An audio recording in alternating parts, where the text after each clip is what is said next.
Hi guys, welcome back to my channel. This is CS Khushboo Jain and I hope you all are good. So काफ़ी दिन बाद मैंने video बनाया है. So ये वीडियो आपके लिए है specially for CS students because उनकी नेक्स्ट मंथ एग्ज़ाम्स है और लास्ट मंथ में किस तरह से हम अपने आप को प्रिपेयर करना है उसकी कुछ टिप्स मैं आपको देने वाली हूँ. सो वीडियो में बने रहिएगा.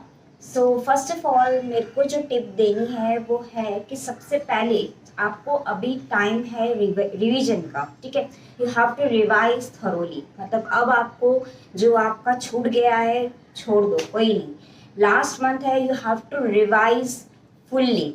जितना हो सके आपको रिवाइज करना है, जितना हो सके आपको बार बार रिवाइज करना है. एटलीस्ट 3 टाइम्स आपको रिवीजन कंपलसरी करना ही करना है बिफोर गिविंग योर एग्जाम्स.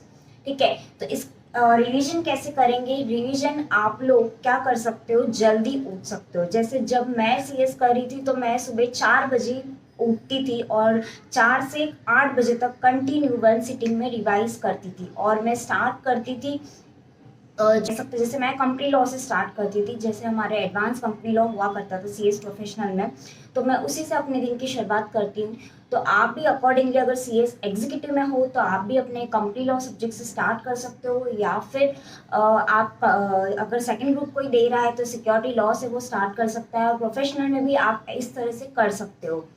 तो आप रिवीजन के लिए आप क्या कर सकते हो, आपको कम से कम 3 से 4 स्लॉट्स आपको बनाने होंगे और ये 3-3 घंटे की आप सिटिंग स्लॉट्स बनाइए ताकि आपका जो टाइम है वो एकदम प्रोडक्टिव हो. ठीक है. सेकेंड, आपको इम्पॉर्टेंट कंसेप्ट आपको ध्यान रखना है. क्या क्या इम्पॉर्टेंट कंसेप्ट एग्जाम में पूछे जा सकते हैं और ये इम्पॉर्टेंट कंसेप्ट को आपको एक पेपर पे लिख लेना है. हर सब्जेक्ट के इम्पॉर्टेंट कंसेप्ट आपके पीस ऑफ पेपर पे होने चाहिए, जो जब आपके एग्जाम्स होंगे तब आपको वो सारे जो वो टॉपिक्स है आपको अच्छे से पढ़ के जाने हैं. मतलब कुछ छूट जाए चलेगा बट वो टॉपिक्स आपको बिल्कुल भी नहीं छोड़ना है. और स्पेशली जो प्रैक्टिकल सब्जेक्ट्स है उसमें जो एग्जाम में थ्योरी पूछी जाती है वो थ्योरी के जो क्वेश्चंस होते हैं उसके क्वेश्चंस आपको एक पीस ऑफ पेपर पे लिख लेने हैं. I know you are all are using scanner and all, but scanner में क्या होता है ना, हम लोग थरोली इतना कर नहीं पाते. एक पीस ऑफ पेपर पे अगर आप साइमल्टेनियसली क्वेश्चंस लिखते हो तो it's very easy to revise all this things. तो आपको क्या करना है, एक पीस ऑफ पेपर पे वो सारे क्वेश्चंस लिख लेने हैं या फिर वो सारे टॉपिक्स लिख लेने हैं जो एग्जाम में बार बार ही पूछे जा रहे हैं. Third most important is a writing practice. Writing practice आपको जबरदस्त करनी है. बट पता है क्या, लास्ट मंथ है, इस टाइम में writing practice is very tough.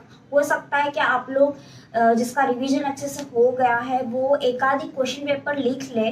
ठीक है, एक आधी टेस्ट पेपर वो दे दे. बट मान लीजिए यहाँ पे सभी तरह के स्टूडेंट्स ये वीडियो देख रहे हैं तो उनके लिए मैं आपको स्पेशली कहना चाहूँगी कि राइटिंग प्रैक्टिस इस टाइम करना बहुत डिफ़िकल्ट है. तो आप लोग क्या करिए, आप लोग कुछ क्वेश्चंस उठा लीजिए रैंडमली. जो चैप्टर्स आपको लगता है कि हाँ इस चैप्टर में से बार बार ही एग्जाम में पूछा जा रहा है, वो चैप्टर में से कोई रैंडमली क्वेश्चन उठा लीजिए और प्रैक्टिस करिए लिखने की. क्योंकि क्या होता है ना, चीज़ें हमें याद रहती है, चीज़ें हमें समझ आती है, लेकिन उसे बुक में लिखना या उसे कॉपी में लिखना या एग्जाम टाइम में लिखना ये बहुत डिफिकल्ट हो जाता है. सो आप लोगों को क्या करना है, एक क्वेश्चन एग्जाम ऐसा सोचना है कि आप एग्जाम में बैठे हो और आपको उसी तरीके से लिखना है उसे.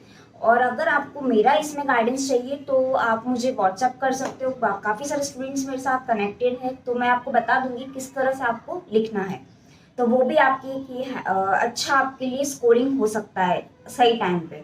फोर्थ इंपॉर्टेंट थिंग है स्कैनर. स्कैनर सबको पढ़ के जाना है, कुछ भी हो जाए आपको स्कैनर पढ़ना है.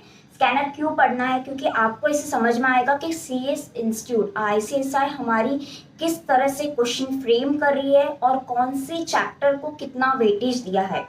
तब जब आप एग्जाम टाइम में रिवाइज करोगे तो ये आपके लिए बहुत ज़्यादा हेल्पफुल होगा कि मुझे कौन सा चैप्टर पहले पढ़ना है और कौन सा चैप्टर मुझे ऑप्शन में छोड़ना है इन केस टाइम नहीं मिलता है तो. अदरवाइज सब पढ़ के जाना है, सारा कुछ आपको पढ़ना है. लेकिन हाँ, अगर आपको टाइम नहीं है तो you can skip that, but ऊपर ऊपर से पढ़ लीजिए ताकि एटलीस्ट आप कुछ लिख सको. Last tip is stay calm.